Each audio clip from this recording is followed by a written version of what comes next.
Eu quero te convidar a abrir a Bíblia no livro de Salmos.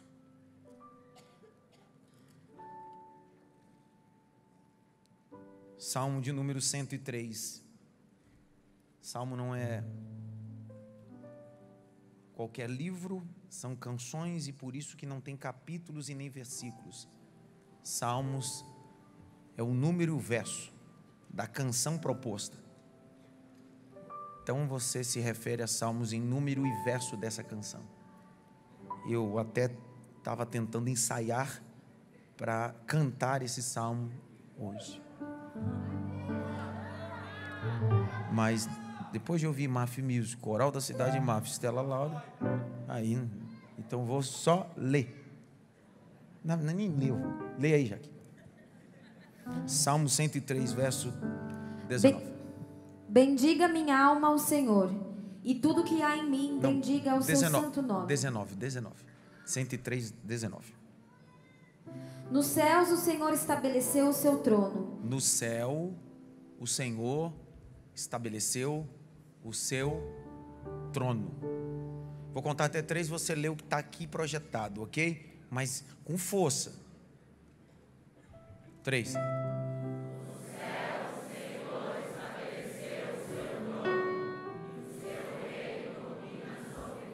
Uma vez mais. 1, 2, 3.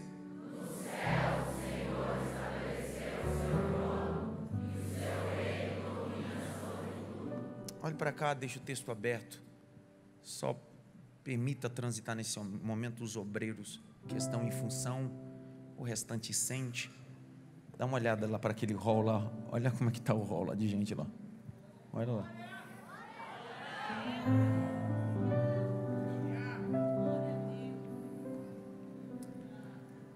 O livro de Salmos é um dos livros mais sublimes de todos. Dentro do bloco da Taná, ele está no bloco chamado bloco dos Ketuvins, os livros dos cânticos. Dentro desse bloco está o livro de Provérbios, Eclesiastes, Cantares de Salomão e o livro de Salmos. O livro de Salmos em hebraico é chamado de Tehilim. Tehilim em hebraico é louvores. É a proposta inicial deste livro. Louvar a Deus. Não importa quando e como. O louvor não trata do adorador. O louvor trata do caráter do Deus que ele está adorando. Existem salmos que são extremamente conhecidos e corriqueiros. Salmos 46, Salmos 23, Salmos 121, Salmo 91, Salmo 125. São salmos que às vezes nós nos pegamos lendo, citando. É maravilhoso. O livro de Salmos tem 150 capítulos, autores diversos, entre eles os filhos de Corá. O salmo mais antigo é o Salmo 90, que o autor é Moisés. Salmos de Asaf. Mas dos 150 salmos, 73 deles, o autor é Davi. O mesmo Davi, menino franzino, que foi levar marmita aos seus irmãos no vale de Elá, quando o exército de Saul estava sendo afrontado por um gigante de 3 metros, chamado Golias. O menino que tocava a harpa para as suas ovelhas, que naquele dia arremessou uma pedra, e não foi ele que derrubou, ele arremessa a pedra, mas quem derruba o gigante é Deus. É o mesmo Davi do capítulo de número 16 de 1 Samuel, que quando o rei atual na época, chamado Saul, estava perturbado, precisavam de alguém para tocar uma harpa e tocasse bem. Alguém sugeriu o menino Davi. Suas habilidades musicais estão inseridas ali, até porque dentro do capítulo 16 de 1 Samuel diz que ele tocava bem, era sisudo em palavras, valente, homem de guerra, e o Senhor era com ele. Dos 73 salmos de Davi, existem salmos como o salmo de número 51, quando Davi compôs após pecar, tramar a morte de Urias, o homem casado com Batseba, qual Davi se apoderou dela. Salmo de número 51, Davi não está lendo nem recitando, ele está cantando. Purifica-me da minha iniquidade, limpa-me de todo o pecado. As canções desse autor chamado Davi são profundas. E por que eu estou dando ênfase sobre Davi? Porque o Salmo de número 103 é uma composição de Davi. Os estudiosos vão dizer que o Salmo 103 trata da maior adoração de Davi. Por isso que no Salmo 103, verso 1, ele diz: bendiz, ó minha alma, ao Senhor, e tudo que é em mim, bendiga o seu nome santo. O que Davi está fazendo é ressignificando o louvor.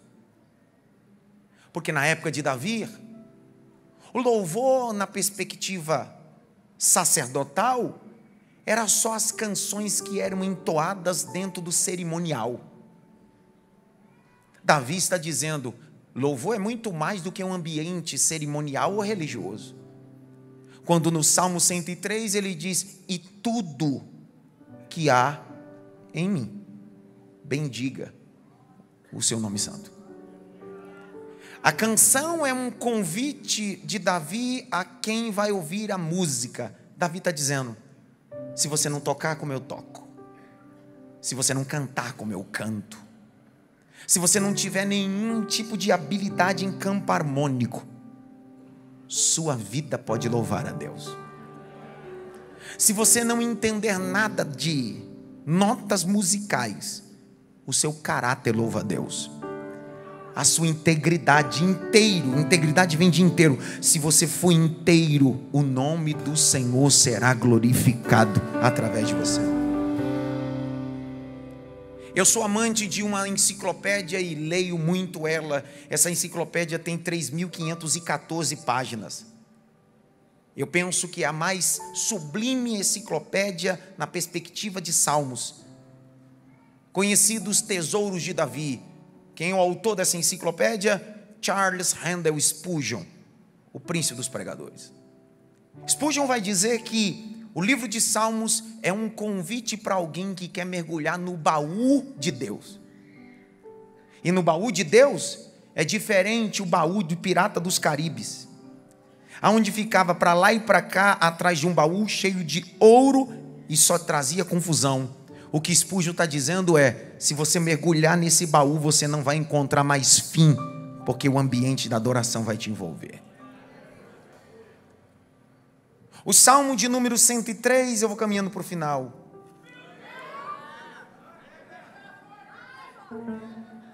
Duas pessoas ali na galeria, ali dormindo. Como é que pode a pessoa dormir? Dá uma cutucada pelo menos em três assim: acorda, pelo amor de Deus. Não dorme não. Se babar, eu jogo o microfone.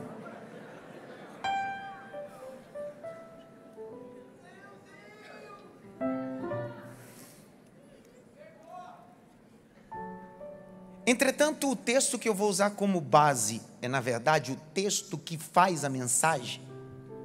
O texto é a base desse sermão e eu quero pregar sobre o trono de Deus. Aproveitando nossa ceia, o tempo que eu tenho a pregar, sem correr, eu quero pregar sobre o trono de Deus. E posso te garantir uma coisa: o céu está descortinado para você essa semana. E o trono de Deus está exposto à tua casa. O trono fala de realeza, o trono fala de governo, o trono fala de autoridade. Então, enquanto eu estiver pregando aqui, eu estou pregando o caráter de Deus. Ele governa a minha casa, governa os meus negócios, porque isso fala de quem Ele é, o caráter dEle. Olha a fala do salmista, no Salmo de número 103, verso 19. Leia aqui, por favor. Nos céus, o Senhor estabeleceu o seu trono, e o seu reino domina sobre tudo. Nos céus, o Senhor estabeleceu o seu... E o que mais? Essa é a composição de quem mesmo? Será que esse homem que está compondo esse salmo, nesse verso, falando sobre trono, ele tem propriedade de falar sobre trono?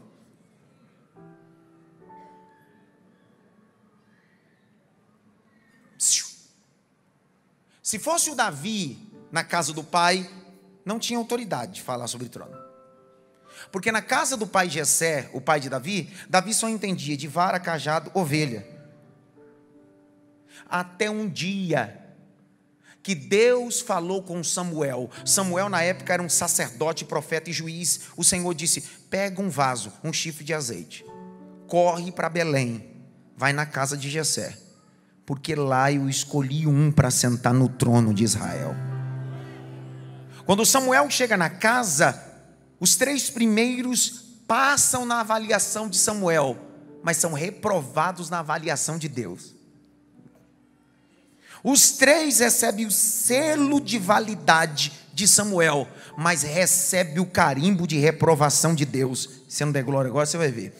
O próprio texto vai dizer que Deus falou com Samuel dizendo: você olha o homem pela aparência, mas eu vejo o homem pela essência.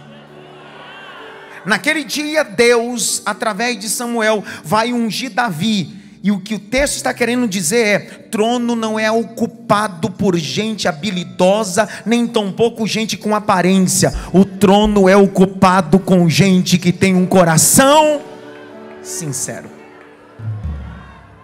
Ele é ungido. No dia que ele foi ungido, demora 13 anos para que ele se torne o rei unificado de Israel.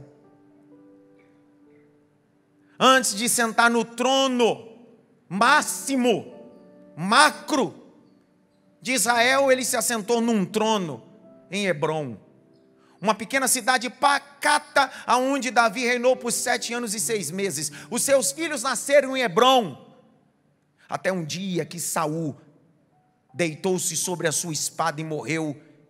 Os anciões prepararam uma caravana e azeite e foram uma comitiva. Aonde? Em Hebrom. Davi estava no trono, mas o que Deus tinha para ele era um trono maior e melhor. Porque não tratava dele, tratava de um cumprimento que Deus havia dito.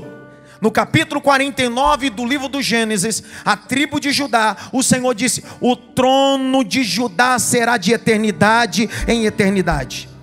Fazer Davi se assentar no trono naquele dia era muito mais do que beneficiar Davi, era projetar Jesus Cristo no Novo Testamento.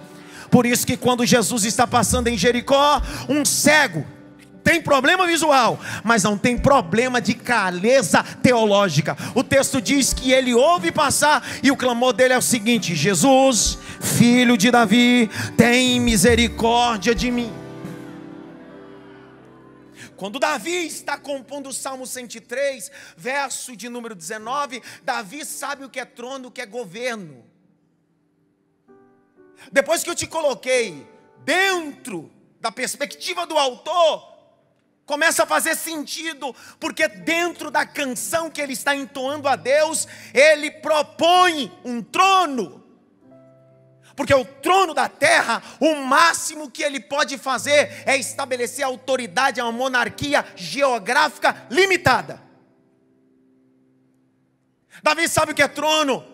Davi já se assentou no trono de Hebrom, mas as cercanias de Hebrom eram limitadas. Era só até aquele ponto que Davi tinha autoridade ao seu trono. Davi se assentou no trono de Israel, mesmo sendo uma nação poderosa e grande. Davi sabia que o seu trono tinha limitações. Aí Davi está cantando e está dizendo: enquanto o meu trono tem limite, enquanto o meu trono manda só até aquela fronteira, eu conheço um Deus que o trono dele manda em tudo. Aí ele está, eu não sei, mas é uma conjectura, ele está com uma harpa, dedilhando a harpa, impostando a voz, e Davi começa a cantar o Salmo de número 103, verso 19. Leia, Jaqueline, com força, e olha a profundidade. Nos céus o Senhor estabeleceu o seu trono, e o seu reino domina sobre tudo. Quando Davi está compondo essa canção, ele está dizendo: nenhum monarca manda no mundo, ele só manda em um ambiente limitado. Mas o Deus a quem eu canto, a quem eu adoro, a quem eu glorifico, o seu trono manda no norte, no sul, no leste, no oeste, na América Latina, na Europa, na Oceania, na Ásia.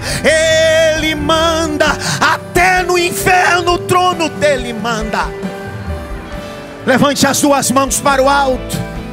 O trono do Deus Todo-Poderoso está nos céus.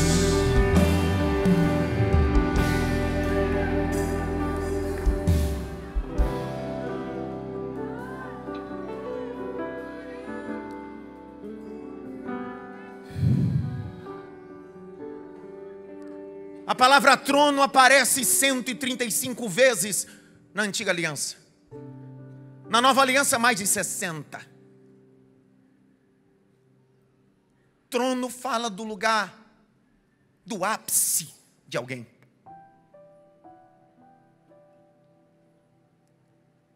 Segundo Romero, um dos mais brilhantes escritor, ele dizia que em todo o Panteão havia um trono vazio. Se você já foi no Panteão em Roma, perto da Fontana di Trevi, há um trono vazio. Se você já teve a oportunidade ou pesquisar o Panteão que fica na Grécia, há um trono vazio. O que Romero acreditava, baseado em tudo isso, é: por que o trono está vazio? Romero, escritor grego, por que tem tronos vazios dentro de um panteão? É um convite para as divindades descer e sentar. Panteão é um ambiente de politeísmos, várias divindades. Todos eles sabem que o trono é o ápice. Aguardam uma divindade descer e sentar num trono, num ambiente de culto. Só que o nosso Deus, quando desceu, não sentou no trono. Leonardo Boff, um teólogo católico, diz uma coisa: todo menino quer ser homem, todo homem quer ser rei, e todo rei quer ser Deus, mas só Deus quis ser menino. Sabe qual é a ideia disso? Eu não preciso colocar um trono nessa igreja para Deus descer. Ainda que a perspectiva sociológica e religiosa seja aceita dentro de um panteão, eu tenho um trono porque a divindade que queira descer se assente. Não, eu não preciso ter o trono, é só eu rasgar meu coração. Porque o trono onde Deus quer sentar e governar é a tua vida, teu coração, teus sentimentos.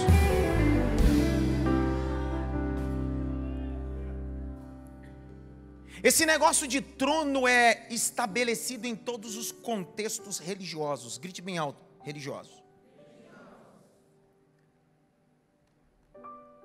Uma das minhas formações é pós em ciência da religião. Para você ser um pós em ciência da religião, você recebe a nomenclatura de cientista da religião. A partir disso, você não olha mais a religião de dentro para fora, mas de fora, e vai requerer de você uma perspectiva sociológica. Dentro dessa, você precisa entender que todas as religiões, o ápice de qualquer divindade é um trono. Quem já foi de Umbanda sabe do que eu estou falando. Na Umbanda, existem 7 tronos e 14 orixás. Cada trono senta 2 orixás. São 7 tronos. O ápice dentro de Umbanda são os orixás sentados no trono.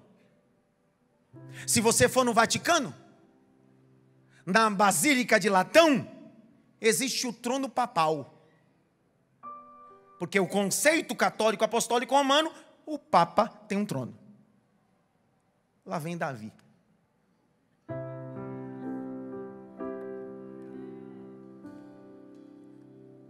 Dizendo: o meu Deus está sentado no trono, governa tudo, manda em tudo. De novo, Ele governa tudo, Ele manda em tudo. Vou de novo, tá, André? Ele governa tudo, Ele manda em tudo. É do trono que tem decretos novos. Quando o rei vai estabelecer novos decretos, ele decreta isso do trono. É do trono que tem livramento, é do trono que tem a sala do banquete. Entenderam nada? Quando Davi está cantando, Salmo de número 103, verso 19, ele diz: nos céus o Senhor estabeleceu o seu trono, e o seu reino domina sobre tudo.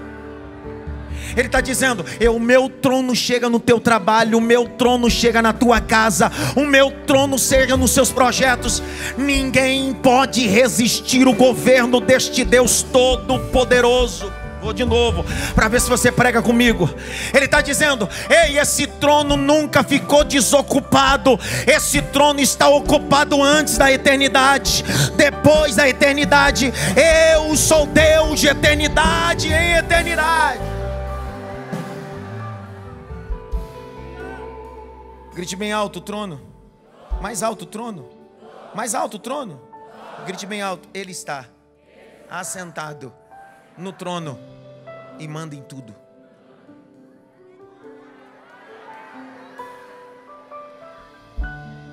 Toda vez que um rei sentado no trono assina um decreto, se ele tiver 124 províncias, 200 mil províncias, aquele decreto não é só para cidadela da cidade. Cidadela é o ponto mais protegido no centro dessa cidade. Então ele estabelece o seu trono nessa cidadela, lugar fortificado. Só que quando ele assina um decreto dentro da cidadela, esse decreto sai da cidadela e vai para a cidade. Só que se esse trono tem jurisprudência ou jurisdição, até aonde esse trono responde, esse decreto tem que chegar e ser lido. Dá para imaginar Deus? Deus está dizendo: os decretos que eu vou liberar para você, você pode usar em qualquer lugar, porque o meu reino não tem limite. Vou de novo. Quando eu habilitar e decretar alguma coisa, pegue na mão meu decreto, saia nos lugares mais difíceis, nos contratos mais terríveis, nos problemas mais difíceis, e nunca se esqueça: o meu decreto alcança nações, alcança filhos, alcança esposa, alcança marido. Eu senti o peso da palavra, tá, galeria? Vou de novo. Esta Santa Ceia, este domingo, Deus está dizendo: estou no trono, estou assinando decretos. Entra essa semana com decretos que vão mudar. Pegou? Entra essa semana com decretos. Essa semana bate na porta do diretor, do gerente, e diz: eu preciso de algo, eu recebi decretos.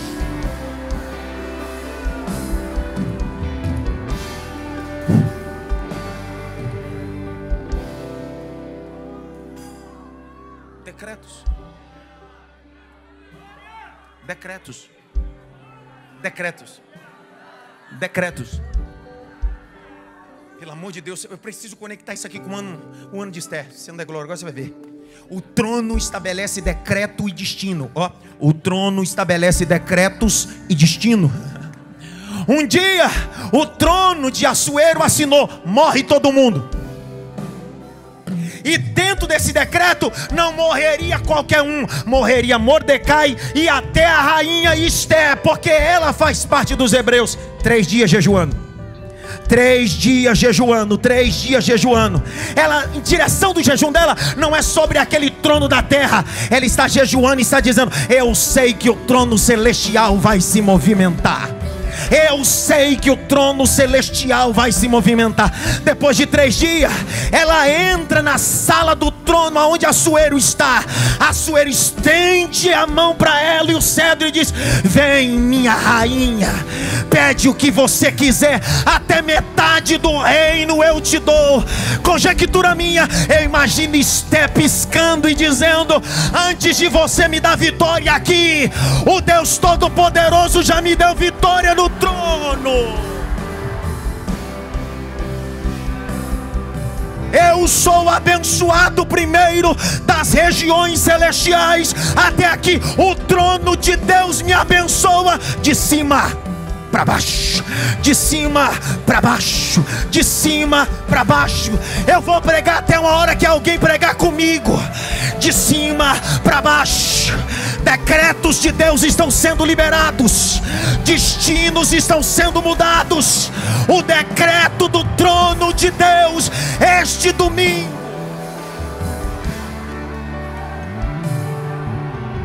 Sobre o trono de justiça, eternamente haverá um rei. Ele voltará para governar as nações. Ei! Em amor, Que ruja o leão! que ruja o leão, que a terra estremeça diante da majestade De Jesus. que ruja o leão! Que a terra estremeça diante da majestade de Jesus. É o ano de Esté e não acabou. É o ano do trono de Deus. Graça, honra e justiça nos bastidores. Eu tenho uma moça dessa igreja que é filha dessa casa. Desde 2013 ela passa por problemas clínicos. Qualquer dia dessa, semana que vem, vai contar o testemunho dela. Ela foi afastada pelo INSS. De 2013 para cá é luta, entra, sai, o INSS cancela e etc. Só que este ano é ano de Esté. Sexta-feira chegou um e-mail para ela. Ela disse: pastor, o meu marido sabe, estou enviando para o senhor, quero dividir essa vitória, porque desde 2013 eu precisava. Está lá o papel timbrado. Qual é? Sua aposentadoria. Sabe o que Deus está dizendo? Eu sou Deus de decretos. Eu sou Deus de decretos. Eu mexo no Brasil, eu mexo na América, eu mexo no consulado, eu uso cônsul, eu estou no trono. Levante as tuas mãos, que ruja o leão. Que ruja o leão e que a terra estremeça diante da majestade de Jesus. Que ruja o leão e que a terra estremeça diante da majestade de Jesus. Salmo de número 45, verso 6. É agora. Metralhadora de texto. Vai. Salmo 45, 6. Ele está sentado no trono e o trono dele não tem prazo de validade. Lê, Jaqueline. O teu trono, ó Deus, é para todo sempre. Cetro de justiça é o cetro do teu reino. Escuta, o trono de Deus é para sempre. Cetro de justiça. Quieta, não fala, não reclama, não briga. Olha para o trono e Deus está dizendo: eu estou sentado no trono. Eu sou Deus de justiça, não sou Deus de vingança, sou Deus de justiça. Salmo de número 89, versículo de número 14. Põe na tela, vai. Justiça e direito são o fundamento do teu trono. Graça e verdade te precedem. Qual é o fundamento do trono de Deus? Por favor, lê de novo. Justiça e direito são o fundamento do teu trono.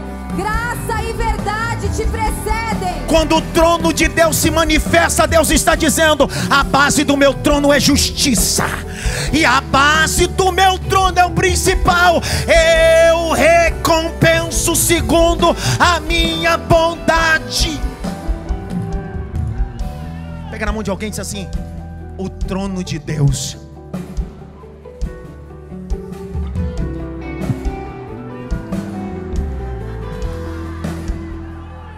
Pastor, o trono de Deus é o quê? O trono de Deus se manifesta no dia mais tenebroso da sua história.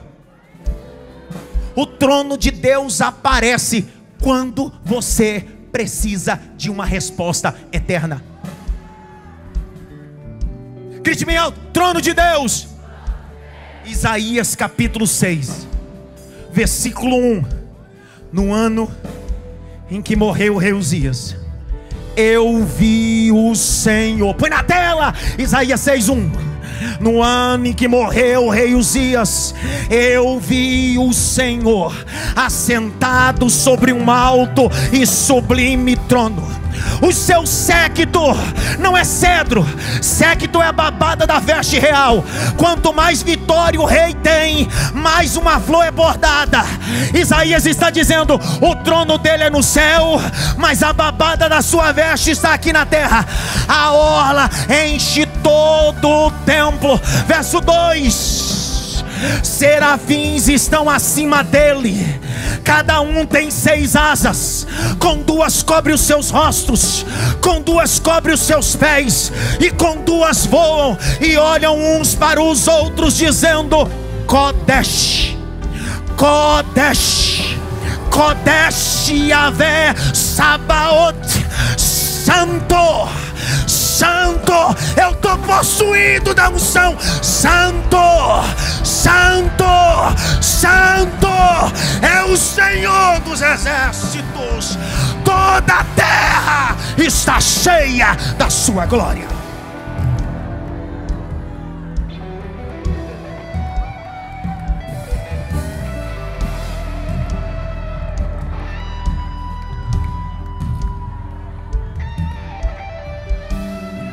No ano em que morreu o rei Uzias, Isaías olha para a terra, o trono de Judá está vazio. No ano em que morreu o rei Uzias, o trono de Judá, que esteve ocupado por 55 anos, Uzias reinou e o trono está vazio. Só que quando ele olha para o céu, tem um trono sublime, glorioso, tremendo. E Deus está sentado dizendo: eu governo tudo, eu mando em tudo, eu governo tudo, eu mando em tudo, eu governo tudo, eu mando em tudo, eu governo tudo, eu mando em tudo.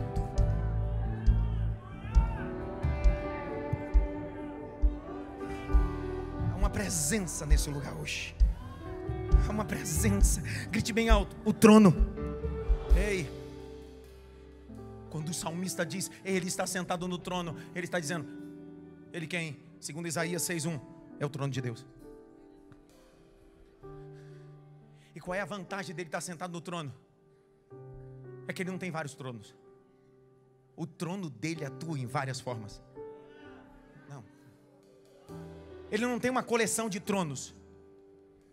O trono dele atua diante a necessidade dos seus súditos, para cumprir a vontade do Deus Todo-Poderoso, não dos seus súditos.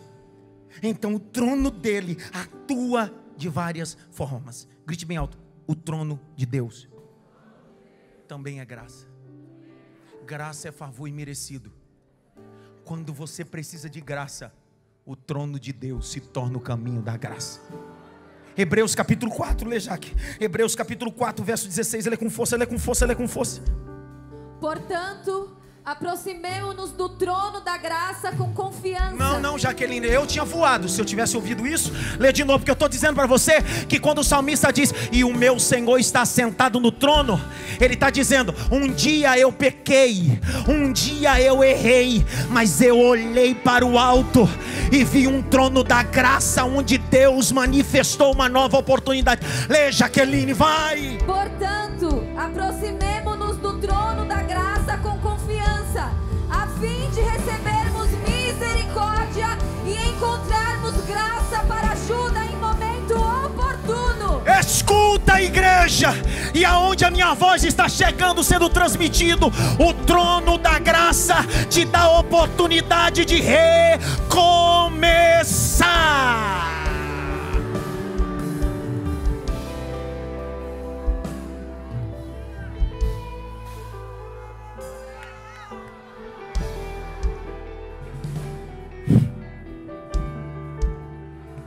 Davi está dedilhando, cantando. Trono da graça.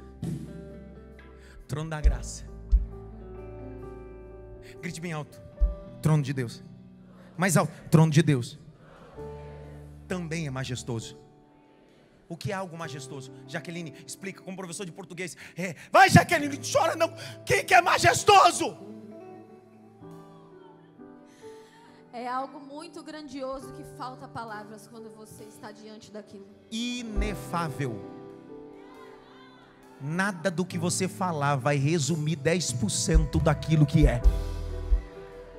Por isso que Davi está dizendo: o trono dele manda em tudo. Se eu pudesse ficar 10 horas tentando simplificar o trono, não dá, porque o trono dele é majestoso. De novo. O trono dele é majestoso. Por que majestoso? Porque tem uma majestade sentada nela. E quem é essa majestade? Aquele que venceu a morte, aquele que venceu o inferno, aquele que tomou as chaves na mão e gritou em 1 Coríntios 15, verso 55: onde está, ó morte, o teu aguilhão? Aonde está o inferno, a tua vitória? Mas graças ao Senhor Jesus que nos deu vitória. Oh, Hebreus 8:1, põe na tela. Hebreus 8:1, vai. Ora, o essencial das coisas que estamos dizendo é que temos tal sumo sacerdote, que se assentou à direita do trono da majestade nos céus. Ele tem um trono majestoso. Grite bem alto. Majestoso. Mais alto. Majestoso. Ei.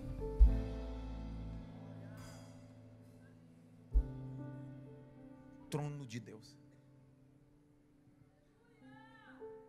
Pastor, como é que é esse trono? Eu tenho 20 minutos para terminar. Como é esse trono? É de ouro? É de mármore? Como é, pastor, esse trono? Ei. O trono é eterno. E tudo que é eterno não é feito de coisas.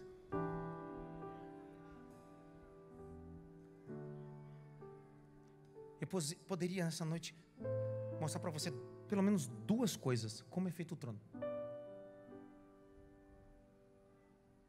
Daniel um dia vai ter uma visão. E quando Daniel tem essa visão, ele vê o trono. Eu vi um aleluia, o Cássio pegou ali. Quando Daniel vê o trono, ele vai detalhar o trono. Lembre-se que é majestoso. E o que ele disse não chega nem perto do que é. Mas Daniel disse: eu vou falar um pouquinho do que vi. Daniel, como é o trono? Daniel 7:9, abre aí.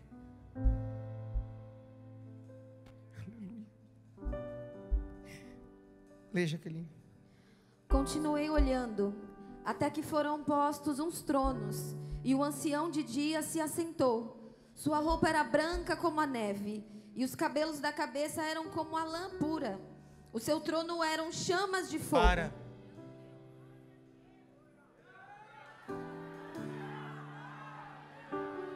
O seu trono era chama de fogo. Não apaga.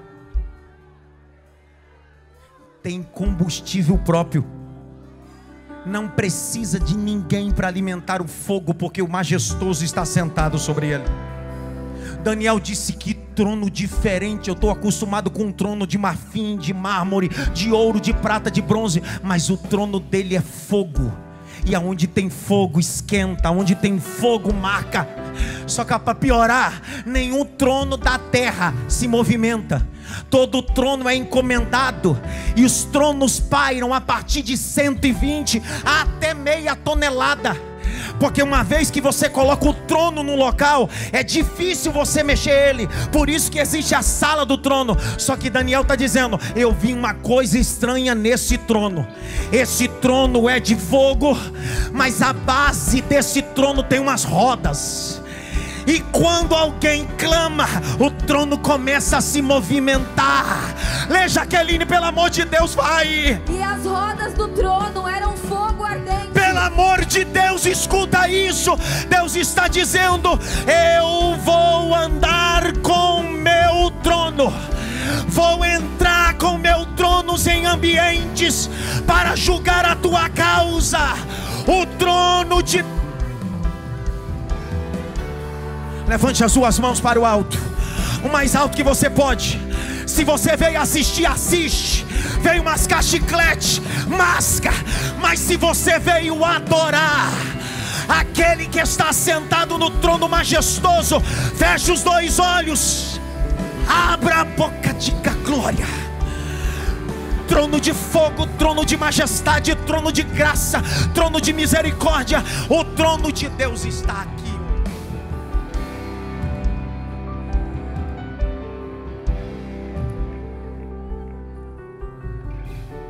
Tem algum professor de física aqui? E química? Tem alguém?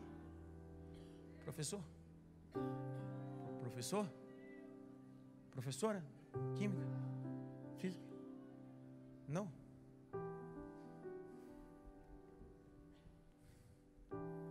Esse trono que eu estou pregando dá um nó na cabeça dos químicos e físicos. Perguntem, por quê? Porque o trono é feito de quê? Fogo, sim ou não? Se você pegar um fogo, labareda forte, e pegar um copo desse com água e jogar, o que vai acontecer, cansado? Evaporar. Porque não tem água suficiente para apagar aquele fogo. Olha isso aqui, que loucura. Por isso que o trono de Deus não pode ser explicado com lógica. Porque é um trono espiritual de Deus. O trono é feito de fogo e tem rodas de fogo. Só que tem dia que o trono sai um rio.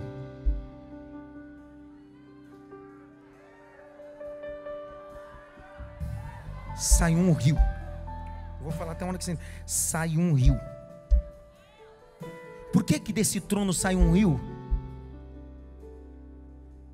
Porque desse trono é para saciar a sede minha e sua. Aonde os desertos, os ermos se tornam águas e rios. Quem é, pastor? Apocalipse 22, verso 1 a 3. Se for entendendo da glória, se não for da glória para disfarçar, mas lê, Jaque. Então o anjo me mostrou o rio da água da vida, brilhante como cristal, que sai do trono de Deus e do Cordeiro. No meio da praça da cidade, e de um e de outro lado do rio, está a árvore da vida, que produz 12 frutos, dando seu fruto de mês em mês. E as folhas da árvore são para a cura dos povos. Nunca mais haverá qualquer maldição. Nela estará o trono de Deus e do Cordeiro. Os seus servos o adorarão. Quem está debaixo do trono do Cordeiro não vive debaixo de maldição, vive debaixo da bênção. Contra Jacó não vale encantamento, contra Jacó não vale patuar. Escuta que eu vou dizer. Pode ter inveja, pode fazer magia negra, o trono do Cordeiro de Deus limpa tudo. É um rio. É um rio.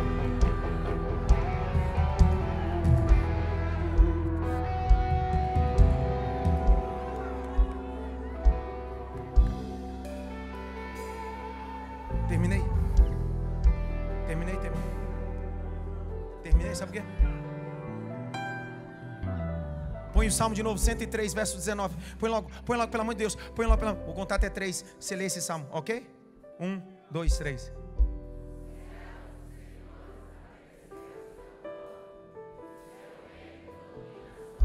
Uma vez mais, 1, 2, 3.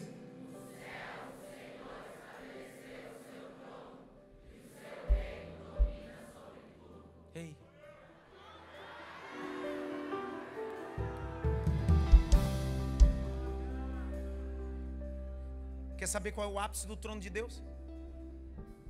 O maior físico e químico estudioso, chamado Isaac Newton, foi o homem que mais estudou sobre o fenômeno chamado arco celeste, popularmente chamado de arco-íris.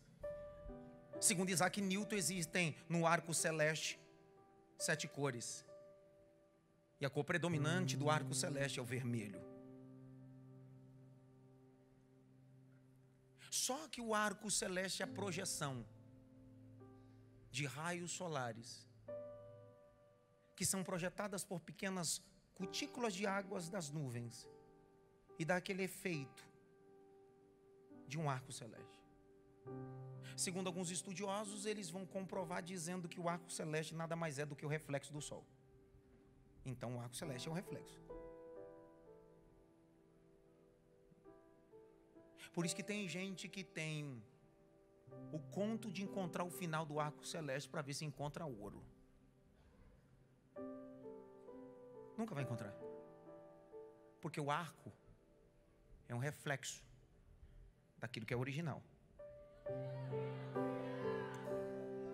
E o original não fica no céu depois de uma chuva. O original fica acima das nuvens. A primeira vez que o arco celeste apareceu na Bíblia foi depois do dilúvio passar. 371 dias, Deus riscou o céu com o arco celeste. E o Senhor diz a Noé: todas as vezes que você e sua geração ver esse arco, é o pacto que eu tenho com a tua geração. Então peraí, não é só um fenômeno climático. O arco celeste tem uma ponta espiritual e profética de Deus dizendo: eu tenho aliança com os descendentes de Ben-Noa. Para resumir, Apocalipse capítulo 4, verso 1 até o verso 11, eu não vou explicar. Depois destas coisas, olhei e eis que havia uma porta aberta no céu. E a primeira voz que ouvi, que era como de trombeta ao falar comigo, disse: suba até aqui, e eu lhe mostrarei o que deve acontecer depois destas coisas. E imediatamente eu me achei no espírito, e eis que havia um trono armado no céu, e alguém estava sentado no trono. E esse que estava sentado no trono era semelhante no aspecto à pedra de jaspe e ao sardônio, e ao redor do trono havia um arco-íris semelhante no aspecto à esmeralda.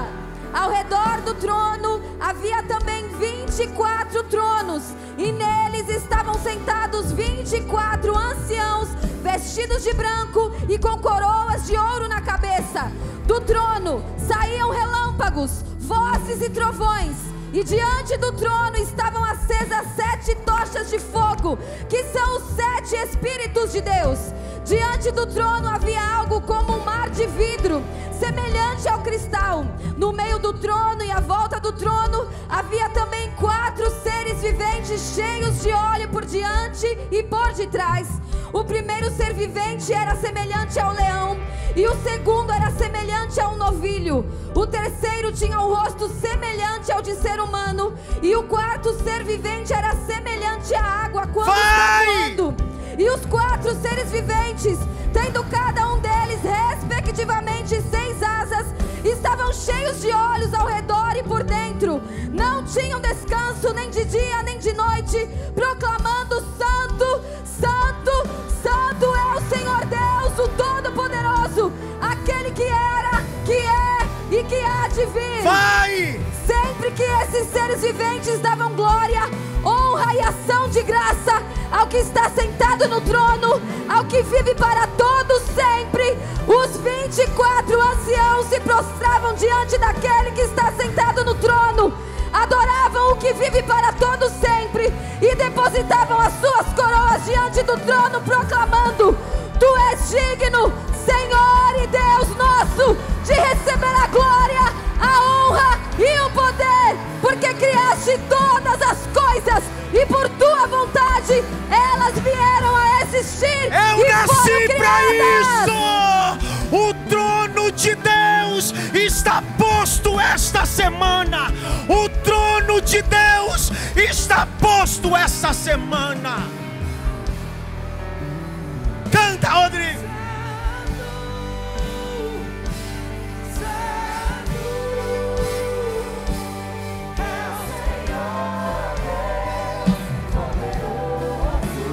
Digno de louvor.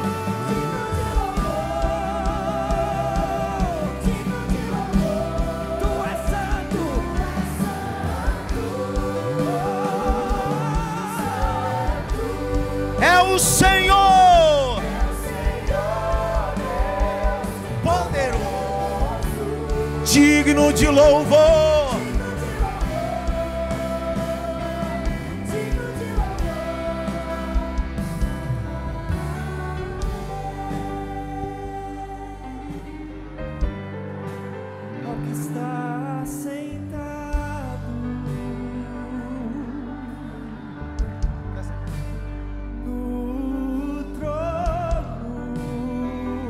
E ao Cordeiro,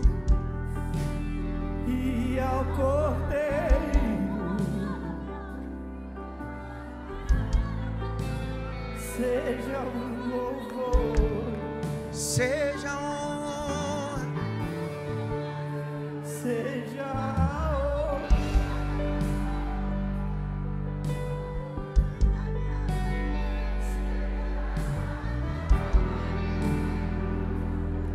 o domínio. Seja batizado com o Espírito Santo. Você que nunca falou em línguas estranhas, receba o dom de línguas, variações de línguas, dom de profecia. Que os teus olhos espirituais se abram. Você que tem uma enfermidade, o trono de Deus está se movimentando. Aonde estiver um linfoma, aonde estiver uma doença crônica, o trono de Deus se manifesta para curar esta noite. O elamaracante, o rebiracalamassuri me fácia, erimi forgina calassarauá. O trono de Deus se manifesta na tua vida. Seja tocado pelo trono de Deus. Aí na galeria, no fundo da igreja, no hall da igreja, jovem, criança, terceira idade, o trono de Deus está se movimentando. Há uma roda.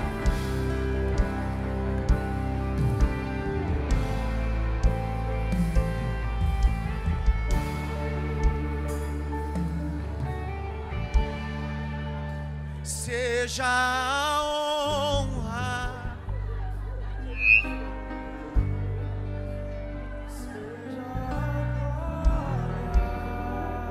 o domínio, Seja o domínio pelos séculos dos séculos. A Manu tá aí? Manu tá aí?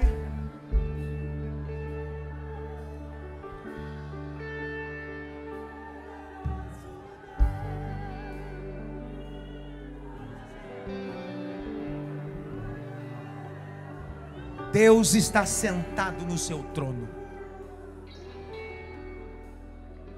Mas um dia, no seu trono, Ele vai nos convidar e dizer: senta comigo.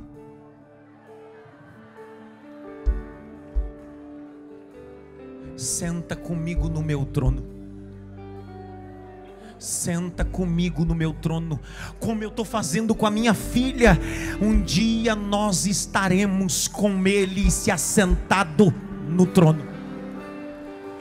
Como aquele que venceu dirá para nós: eu venci tudo por causa de um propósito eterno. Eu venci tudo porque eu tinha que perdoar pecado, justificar você e te colocar sentado no meu colo. Apocalipse capítulo 3, versículo de número 21. Põe na tela, obrigado, meu. Apocalipse 3, 21. Lê, Jaque, lê, Jaque. Ao vencedor darei o direito de sentar-se comigo no meu trono, assim como também eu venci e me sentei com o meu Pai no seu trono. Não, Jaque, pelo amor de Deus, lê isso de novo, que não é possível, cara. Ao vencer, Para! Eu não sou digno, eu não fiz nada. Eu só vou sentar porque Ele é digno. Eu só vou sentar porque Ele venceu. É como um pai que diz: eu conquistei tudo, mas senta no meu colo, porque a graça se manifestou. Leia aqui. ao vencedor darei o direito de sentar-se comigo no meu trono, assim como também eu venci e me sentei com o meu Pai no seu trono. Apocalipse capítulo 20, verso 4. Lê. Vi também tronos, e nestes sentaram-se aqueles aos quais foi dada autoridade para julgar. Vi ainda as almas dos que foram decapitados por terem dado testemunho de Jesus e proclamado a palavra de Deus. Estes são os que não adoraram a besta nem a sua imagem, e não receberam a sua marca na testa e na mão, e viveram e reinaram com Cristo durante 1000 anos. Escuta! Nos assentaremos com Ele no seu trono. Pegue na mão de alguém e diga assim: vai ficar tudo bem.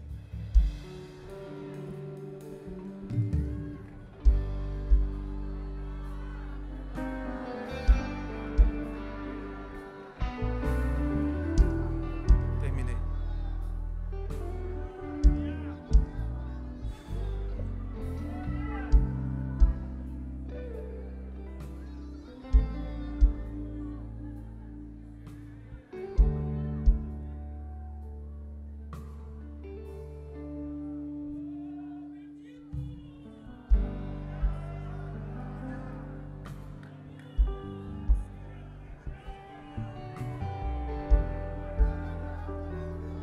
Desculpa se a mensagem que eu preguei não te faz chorar, não te faz se arrepiar, não te emociona mais. Porque hoje se fala de tudo menos sobre o trono de Deus. Desculpa se esse domingo você veio para cá achando que tinha chave de vitória, achando que Deus ia te dar uma casa, ou achando outra coisa. A mensagem dessa noite é: tem um trono e é eterno. Tem um trono e é eterno. Tem um trono e é eterno. Ele não morre. Ele venceu. E nós nos assentaremos com Ele. Reinaremos com Ele.